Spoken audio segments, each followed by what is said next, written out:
अमिताभ बच्चन का जन्म 11 अक्टूबर सन 1942 में हुआ था और उनकी जो शिक्षा है वह करोड़ीमल कॉलेज में पूरी हुई। अमिताभ बच्चन हरीश राय बच्चन के पुत्र हैं। हरीश राय बच्चन जो कि एक महान कवि थे। आइए ज़्यादा इनकी करियर ग्राफ पर नज़र डालते की और उत्थान। जब प्रकाश मेहरा ने इन्हें अपनी फिल्म जंजीर में इंस्पेक्टर विजय की भूमिका में निभाने का अवसर दिया तो यहीं से उनके करियर में प्रगति का नया मोड़ आया और इसी फिल्म के पूर्व रोमांस भरी सार की प्रति कटाक्ष था, जिसने अमिताभ बच्चन को एक नई भूमिका एंग्री यंग मैन में देखा और जो बॉलीवुड एक्शन के हीरो बन गए थे। यही प्रतिष्ठा थी कि जिसके बाद इन्होंने अपनी फिल्मों में मुकाम हासिल करते हुए उनका अनुसरण करना किया और बॉक्स ऑफिस पर सफलता पाने में एक ज़बरदस्त अभिनेता के रूप में इनकी पहली फिल्म थी, इन्हें सर्वश्रेष्ठ पुरुष कलाकार फिल्मफेयर पुरस्कार के लिए मनमोहित किया। अभिमान जो इसके जया बच्चन और अमिताभ बच्चन की शादी के केवल एक ही मास बाद रिलीज़ हुई थी। बाद में ऋषिकेश मुखर्जी के निर्देशन और बी रेस चटर्जी द्वारा लिखित नमक हराम फिल्मों की बिक्री की भूमिका मिली, जिसमें इन्हें दोस्ती के सार को प्रदर्शित किया था और राजेश खन्ना और रेखा के विपरीत सहायक भूमिका में इन्हें बहुत सराहा गया और इन्हें सर्वश्रेष्ठ सह कलाकार का फिल्मफेयर पुरस्कार दिया गया। इसके पश्चात इन्होंने रोटी कपड़ा मकान में भी सह कलाकार की भूमिका निभाई, हुआरा बाप दोस्त, और उसके पश्चात इन्होंने यश चोपड़ा द्वारा निर्देशित फिल्म में मुख्य कलाकार की भूमिका निभाई, जिसमें उनके साथ शशि कपूर, निरूपा राय और नीतू सिंह थी। इस फिल्म में इन्हें सर्वश्रेष्ठ अभिनेता का फिल्मफेयर पुरस्कार दिलाया और यह बॉक्स ऑफिस पर हिट रहकर चौथे स्थान पर रही। इंडिया टाइम्स की मूवियों में बॉलीवुड का हर साल देखने योग्य शीर्ष मिलते हैं और इसे बॉलीवुड की 24 फिल्मों में इसका नाम शुमार रहा।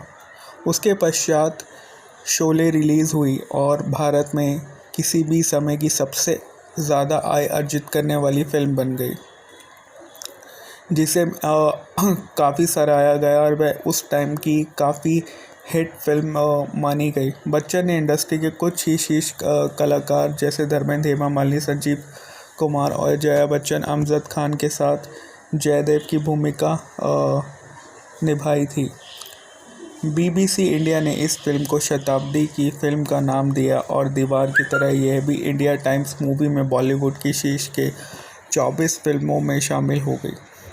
उसी साल उसमें उन्हें फिल्म फेयर पुरस्कार के लिए भी उन्होंने एक विशेष पुरस्कार दिया गया, जिसे सर्वश्रेष्ठ फिल्म फेयर पुरस्कार कहा गया।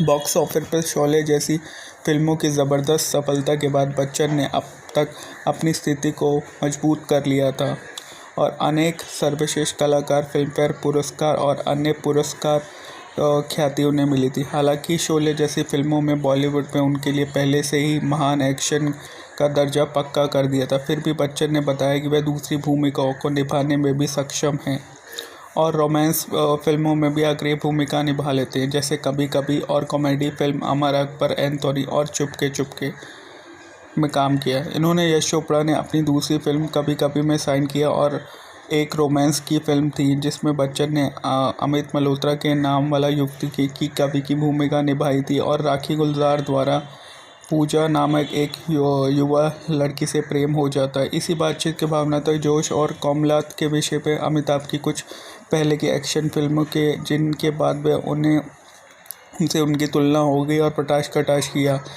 इसी फिल्मों ने उन्हें सर्वश्रेष्ठ अभिनेता का फिल्मफेयर पुरस्कार के लिए नॉमिनेट किया और बॉक्स ऑफिस पर यह फिल्म भी सफल रही। इसके पश्चात अमर अकबर एंथोनी में उन्हें अमृत प्रदर्शन के लिए सर्वश्रेष्ठ अभिनेता का फिल्मफेयर पुरस्कार दिया गया। इसी फिल्म में इन्होंने विनोद खन्ना और ऋषि कपूर के साथ एंथोनी गोंजालेस के नाम पर तीसरी अग्रणी भूमिका निभाई थी। इसके जीवन का सर्वाधिक प्रशंसनीय वर्ष रहा और भारत में इस समय में सबसे अधिक आय अर्जित करने वाली 4 फिल्मों में स्टार कलाकार की भूमिका निभाई। इन्होंने फिर कस्में का वादे जैसी फिल्म, अमित शंकर और डॉन में अंडरवर्ल्ड गैंग और हमशक्ल विजय के रूप में दोहरी भूमिका निभाई। इनके अभिनय सर्वश्रेष्ठ अभिनेता के फिल्म फेयर पुरस्कार दिलाया और इसके आलोचकों ने त्रिशूल और मुकद्दर का सिकंदर जैसी में इनके अभिनय की प्रशंसा की। इन दोनों फिल्मों के लिए भी इन्हें सर्वश्रेष्ठ अभिनेता का फिल्म फेयर पुरस्कार मिला और पहाड़ पर दौड़ लगाते दिखे और सफलता के नाते इनके करियर में एक नया मुकाम हासिल हुआ। उसके पश्चात अमिताभ बच्चन ने मिस्टर नटवरलाल नामक फिल्म के लिए अपनी सहयोगी कलाकार रेखा के साथ काम करते हुए गीत गाने के लिए अपनी आवाज़ का प्रयोग किया। फिल्म में उनके प्रदर्शन के लिए सर्वश्रेष्ठ अभिनेता का पुरस्कार मिला। फिर उसके पश्चात इन्होंने काला पत्थर में भी सर्वश्रेष्ठ अभिनेता का पुरस्कार हासिल किया। इसके पश्चात राज खोसला द्वारा निर्देशित फिल्म दोस्ताना में भी इन्हें दोबारा नॉमिनेट किया गया, जिसमें उन्हें सह कलाकार शत्रुघ्न सिन्हा और जीनत अमान के साथ काम किया। फिर यश चोपड़ा की फिल्म सिलसिला में इन्होंने काम किया और यह सह कलाकार के रूप में उनकी पत्नी जया और अफवाहों में उनकी प्रेमिका रही रेखा थी। यह युग की दूसरी फिल्मों में राम बलराम, शान, लावारिस और शक्ति जैसी कई सफलता फिल्में शामिल थी, जिन्होंने दिलीप कुमार जैसे अभिनेता से उनकी तुलना करने लगी। एक हादसा हुआ जब कुली फिल्म के दौरान अमिताभ बच्चन ने अपने सह कलाकार पुनीत इस्सर के साथ एक फाइट शूटिंग के दौरान अपने हाथों को लगभग घायल कर लिया था। बच्चन ने इस फिल्म स्टंट में अपनी मर्जी से करने की उनको छूट दी थी, जिसके एक सीन में इन्हें मेज पर गिराना था और उसके बाद जीनत ज़मीन पर सीधा गिरना था। हालांकि जैसे ही ये मेज की ओर कूदे और मेज का कोना उनके पेट से टकराया, जिनमें उनके हाथों को चोट पहुंची और उनके शरीर में काफ़ी खून बह निकला था। इन्हें जहाज़ से फ़ौरन सेप्लेंड और ट्रॉमा के उपचार हेतु अस्पताल ले जाया गया और वहां से कई महीनों तक अस्पताल में भर्ती रहे और कई बार मौत के मुंह में जाने से बचे। यह अफवाह भी फैल गई थी कि ये दुर्घटना में मारे गए, लेकिन संपूर्ण देश में इनके चाहने वालों की भारी भीड़ उनकी रक्षा के लिए दुआ में जुटी थी। यह दुर्घटना खबर दूर दूर तक फैली और चूंकि कि अखबारों की सुर्खियों में छपने लगी और जिसमें कभी किसी ने सुना भी नहीं होगा कि बहुत भारतीयों ने मंदिर में पूजा अर्चना की और इन्हें बचाने के लिए अंग अर्पण किए और बाद में इनका उपचार किया जा रहा था। उस अस्पताल के बाहर इनके चाहने वालों की मील लंबी कतारें लगने लगी। इस पर भी इन्होंने ठीक होने में कई महीने के लिए उस साल के अंत में एक लंबे अरसे के बाद पुनः काम करना आरंभ किया और उनकी फिल्में रिलीज़ हुई।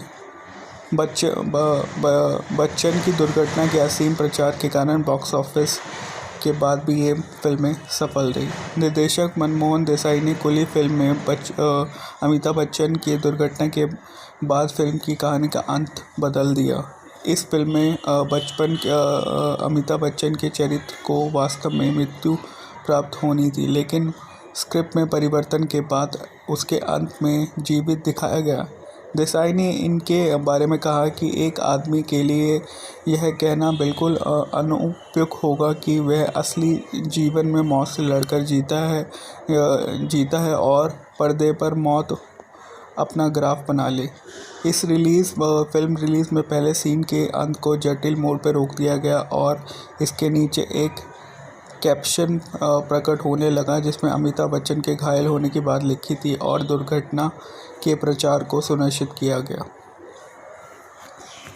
उसके पश्चात इन्होंने राजनीतिक में भी अपना हाथ आजमाया, अमर सिंह के साथ समाजवादी पार्टी में, और उसके पश्चात इन्होंने दोबारा वापसी की मोहब्बत से 2000 में और कई सफल फिल्में जैसे कि बड़े मियाँ छोटे मियाँ और कभी खुशी गम और बहुत कई फिल्में हैं सफलतापूर्वक वक्त जैसी असफलतापूर्वक फिल्में की और कौन बनेगा करोड़पति जिनके ये होस्ट हैं और ये भी एक सक्सेसफुल होस्ट रहे और ये सीज़न भी काफ़ी सक्सेसफुल रहा।